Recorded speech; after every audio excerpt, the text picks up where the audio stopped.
Ça fait tellement longtemps. S'asseoir devant cette chaise, devant cette caméra, faire des vidéos YouTube. J'avais l'impression que j'avais mes lunettes. J'ai pas mis mes lunettes. C'est bizarre. Bon, c'est parti. Ma mère est là avec moi aujourd'hui. J'ai dit à maman, je veux faire des vidéos, j'y arrive pas. J'ai un blocage. Et quand je regardais les vidéos, ça fait à peu près 2 ans que j'ai plus fait de vidéos. C'est pas grave, c'est parti. Maintenant, je suis plus motivée que jamais, donc il n'y a pas de raison. Bonjour à toutes, je suis Nanou Sassou. Pour les filles qui ne me connaissent pas, je suis coiffeuse, entre guillemets cosmétologue ici aux États-Unis. Je suis également instructeur en cosmétologie et je suis également la créatrice de la marque My Hair Evolution.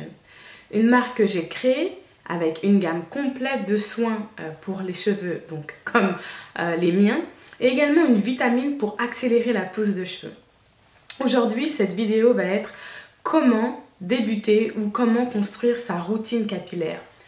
Dans mon cas, je l'appelle débuter sa Hair Evolution. Pourquoi? Parce que ça a été une révolution ou une évolution capillaire dans mon cas. Donc j'ai commencé, comme vous le savez, il y a à peu près 8 ans, ou peut-être 9, je ne suis pas très sûre des dates, à 9, à rechercher donc pour les soins capillaires, car en fait j'ai perdu mes cheveux. Donc quand je suis arrivée aux États-Unis il y a de cela donc 9 ans, beaucoup de stress, beaucoup de mauvais traitements capillaires, pour être honnête. Je ne savais pas du tout comment m'occuper de mes cheveux et j'étais partie chez un coiffeur qui avait fait un défrisage sur le curl que j'avais. Donc j'avais des trous en fait dans la tête. J'ai essayé de cacher tant bien que mal. Et d'ailleurs vous allez avoir du mal à voir des photos de cette période sur les réseaux sociaux, car je ne prenais aucune photo. Donc même si je voulais aujourd'hui vous montrer l'état de mes cheveux, cela m'est complètement impossible. Par contre j'avais posté, c'est la photo, j'avais donc coupé tous mes cheveux en 2009 je crois. J'avais tout coupé et donc c'était vraiment un nouveau départ. Ce nouveau départ, c'était un départ qui m'a vraiment aidé à faire un état des lieux. Donc voilà, c'est de cela que je voulais vous parler. Comment on commence sa routine capillaire, c'est faire un état des lieux. Donc faire un état de ce qui se passe. Donc être honnête avec vous-même et de savoir où vous commencez. Parce qu'une routine capillaire ne va pas être la même pour quelqu'un. Par exemple, moi aujourd'hui, avec ma longueur de cheveux et leur santé, si je veux faire ma routine capillaire, ça ne sera pas la même que vous si vous débutez votre routine capillaire. Et par exemple, je ne sais pas, vous avez fait par exemple 10 ans de tresse. Vous avez voilà, tout le devant qui est complètement arraché. Ou si par exemple vous avez aucune connaissance donc, du cheveu, vous commencez vraiment de -10, même pas de 0, vous êtes complètement, je sais pas comment dire, perdu dans les soins du cheveu afro. Par exemple, vous avez porté des défrisages, vous avez fait des défrisages toute votre vie, donc vous connaissez même pas votre cheveu naturel, vous savez pas du tout, enfin, vous voyez ce que je veux dire, je vais pas faire tous les exemples parce que j'essaie de faire une vidéo courte, mais comme vous le savez, j'adore parler. Et je vous invite également à voir la vidéo que j'ai fait la semaine dernière sur les 20 ou 22 choses personnelles à propos de moi, et je pense que c'est dedans. Mais donc faire un état des lieux et de savoir vraiment où vous commencez. Donc moi quand j'ai commencé ma routine capillaire, pardon, je vous disais que j'avais perdu mes cheveux. Donc j'avais des parties en fait qui étaient complètement chauves. Donc j'avais 3 ou 4 trous donc, sur la tête et le reste était cassé. Donc quand j'ai vu en fait ce qui se passait et que j'ai dû malheureusement couper mes cheveux, repartir à zéro, j'ai fait une routine capillaire avec des cheveux défrisés. Car j'ai commencé donc directement avec un défrisage. Car pour moi, c'était impossible de démêler mes cheveux. Mes cheveux étaient trop durs, trop crépus. Et j'étais trop embarrassée de toute façon de sortir avec une afro. Alors pour vous, quel est votre départ? Est-ce que vous avez donc les cheveux très abîmés? Est-ce que vous perdez vos cheveux? Est-ce que toutes vos tempes souffrent d'alopécie de traction? Est-ce que vous ne connaissez pas votre cheveu naturel? Est-ce que vous avez des démangeaisons, des plaques, des pellicules? Est-ce que vous avez un départ qui est différent du mien? Si oui, sachez-le, car votre routine capillaire doit aussi être adaptée à votre état des lieux. Donc, pour moi, mon départ, j'ai dû couper mes cheveux. Est-ce que pour vous, vous devez également couper vos pointes ou arrêter de faire des tissages ou arrêter de porter des tresses ou alors arrêter de mettre des perruques ou alors peut-être disperser ou espacer le nombre de défrisages que vous faites ou de couleurs, ou etc. Donc à vous d'être honnête avec vous et de regarder qu'est-ce qui se passe donc avec mes cheveux, qu'est-ce que je peux faire pour améliorer la santé de mes cheveux. Deux, donc de voir un peu l'état de votre cuir chevelu. Le cuir chevelu, c'est vraiment la base donc de la pousse des cheveux. Il faut que votre cuir chevelu soit en bonne santé. Donc à vous encore de faire un autre état des lieux. Aujourd'hui, c'est l'état des lieux. On voit qu'est-ce qui se passe. Parce qu'en plus, je voulais partager avec vous, j'ai lu un livre ce week-end qui parlait de se fixer des objectifs. Et on peut prendre aussi ce thème pour des objectifs capillaires. Et c'était vraiment de faire l'état des lieux de départ, de se fixer un objectif et après de faire en fait un master plan, c'est en anglais, pour y arriver. Et donc pour nous, notre master plan, c'est la routine capillaire. Donc état des lieux, est-ce que mon cuir chevelu est sec? Est-ce qu'il est gras? Est-ce que j'ai des pellicules? Est-ce que j'ai des plaques? Est-ce que j'ai des démangeaisons? Est-ce que j'ai des maladies du cuir chevelu? Donc quelles sont vraiment les maladies ou les choses que vous devez regarder au niveau de votre cuir chevelu? Car c'est très important d'avoir un cuir chevelu sain pour une bonne pousse des cheveux. Ensuite, autre état des lieux à faire, c'est est-ce que vous faites donc des shampoings? Et quel type de shampoing vous faites pour vraiment adresser toutes ces maladies du cuir chevelu?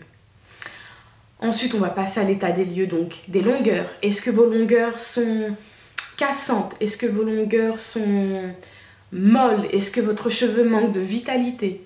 Et là, encore un état des lieux pour savoir quel type de soin sera approprié pour vraiment repérer et soigner votre cheveu. Ensuite, on va passer au démêlage. Comment est-ce que vous démêlez votre cheveu? C'est une étape très importante. Il faut vraiment faire un état des lieux, encore une fois, de comment se passe votre démêlage. Est-ce que ce sont des cris?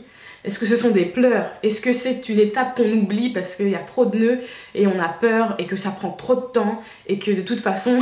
il y a tellement de volume ou tellement pas de volume, c'est les cheveux qui sont très fins, on n'a pas envie de passer à cette étape-là. Donc faire un état des lieux très précis, comment va se passer cette étape. Donc est-ce que vous allez utiliser des soins sans rinçage? En anglais, on utilise le terme leave-in pour vraiment alléger ou faire que cette étape soit plus facile. Quels sont vos outils? Est-ce que vous utilisez un peigne à dents larges ou un peigne à dents fins? Est-ce que vous utilisez une brosse? Est-ce que vous utilisez vos doigts? Est-ce que vous utilisez vos ongles qui sont totalement abîmés pour démêler vos cheveux et qui créent de la casse? En fait, ce sont vraiment des choses que vous devez savoir.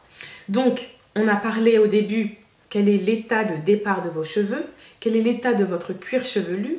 Est-ce que vous faites donc des shampoings et quel type de shampoing? Est-ce que vous faites des soins et quel est l'état de vos longueurs? Là, on est en train de parler vraiment du démêlage car c'est une étape très importante. Si à chaque fois que vous démêlez, vous cassez tous vos cheveux et tous les cheveux sont par terre ou dans votre peigne, ça va aussi être une des raisons pour laquelle vos cheveux sont abîmés ou vos cheveux ne sont pas en aussi bonne santé que vous le souhaitez. Ensuite, on va passer à l'étape suivante qui est l'hydratation. Si vous avez des origines afro-caribéennes, vous allez avoir des cheveux avec une caractéristique sèche. Pourquoi? C'est tout simple. De par la nature de votre cheveu et par sa boucle, le sébum qui est le liquide, qui est vraiment un liquide huileux qui sort de votre cuir chevelu pour protéger votre fibre capillaire, va avoir du mal en fait à faire tous ces torticolis. Pour les cheveux lisses, les caucasiens, etc., c'est un liquide qui va vraiment se faufiler de la racine jusqu'aux pointes de manière très aisée. Alors que pour le cheveu afro, ça va être vraiment un périple et qui va de ce fait causer par exemple des cheveux qui vont être secs et vraiment un cheveu qui va être propice à la sécheresse et à la casse. Donc, est-ce que vous, de manière quotidienne ou journalienne, vous apportez de l'hydratation à vos cheveux? Si oui, comment? Est-ce que vous mettez de l'eau, du robinet? Est-ce que vous faites des bouteilles en spray avec des mélanges d'eau et d'huile et d'huile essentielle? Est-ce que vous utilisez des crèmes hydratantes? Qu'est-ce qui est dans votre crème hydratante? Est-ce qu'il y a de l'eau de source? Est-ce qu'il y a de l'eau distillée? Est-ce qu'il y a des huiles minérales? Est-ce qu'il y a des silicones? Toutes ces choses-là, il va falloir vraiment faire un état des lieux encore. Donc des produits que vous avez et quels ingrédients sont à l'intérieur de vos crèmes hydratantes.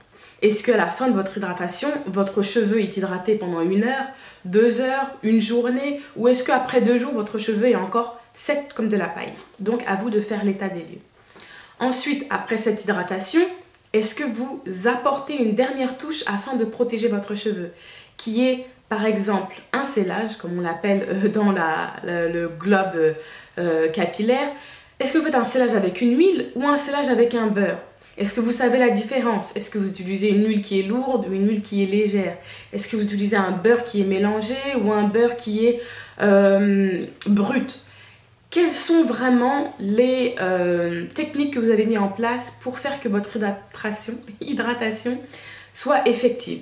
Donc ce sont toutes les questions qu'on se pose et c'est toutes les questions dont je vais vous répondre, je ne sais pas si ça se dit, mais ce sont les questions que l'on va répondre avec ces séries de vidéos qui vont venir. Donc je vais tourner une vidéo sur chaque sujet, pour que vous puissiez vraiment démarrer votre routine capillaire et faire que cette routine va être vraiment adaptée à votre cheveu. Je peux vous parler de ma routine capillaire, mais si vous n'avez pas les mêmes cheveux, cela va être un petit peu compliqué pour vous de l'adapter. Donc chaque étape va être faite avec une vidéo où je vais vous apporter toutes les réponses pour vraiment l'adapter à votre situation d'aujourd'hui. C'est vrai que je n'ai pas fait des vidéos depuis très longtemps et que si je fais des vidéos aujourd'hui avec mes cheveux, avec la longueur que j'ai aujourd'hui, vous allez me dire, bon Nanou, moi mes cheveux ils sont cassés devant, c'est bien d'hydrater les pointes mais j'ai pas trop de longueur. Ou par exemple, je vais vous parler de faire des coiffures protectrices et d'essayer de rentrer les pointes, mais par exemple, vous votre coiffure préférée c'est par exemple les tissages ou les perruques et ça n'aura pas beaucoup de sens. Donc là on va tout reprendre. Nanou Sassou est de retour et je vais vous accompagner parce que c'est ma mission maintenant que j'ai eu la chance d'avoir donc atteint voilà, une longueur que je n'aurais même pas pensé pouvoir atteindre. Et comme je vous disais, pour les personnes qui me suivent sur Snapchat tous les jours, et si vous n'êtes pas sur Snapchat, je vous invite à me rejoindre pour vraiment partager les aventures de Anaïs Margot et moi-même aux États-Unis, mais également donc je partage ce que je fais quotidiennement avec mes cheveux et avec les cheveux de mes enfants. Et vous pourrez voir aussi d'autres astuces que je partage régulièrement pour vraiment que votre routine capillaire soit adaptée. Donc par exemple quand je fais un chignon, je donne des conseils sur les chignons. Quand je fais des tresses, je donne des conseils sur les tresses. Donc ramenez-vous sur mon Snapchat, j'essaierai de mettre un lien par exemple ici quand la vidéo sera publiée. Donc revenons à nos moutons parce que Nanou aime bien parler et là je me suis encore perdue dans mes explications des réseaux sociaux. Mais si vous voulez donc revenir pour les autres vidéos, je vous invite, donc chaque semaine on aura une vidéo sur chaque thème pour que vous puissiez l'adapter à votre cas personnalisé. Si vous avez des questions, bien sûr mettez-les en commentaire, comme ça quand je ferai les vidéos je pourrai également donc y répondre. Et je vous souhaite une très bonne journée. Je vous remercie encore de m'avoir suivi et je vous dis à très bientôt pour des nouvelles vidéos. Abonnez-vous et encore abonnez-vous. Nanou Sassou sera là pour vous aider à faire pousser vos cheveux plus longs, plus forts et plus épais.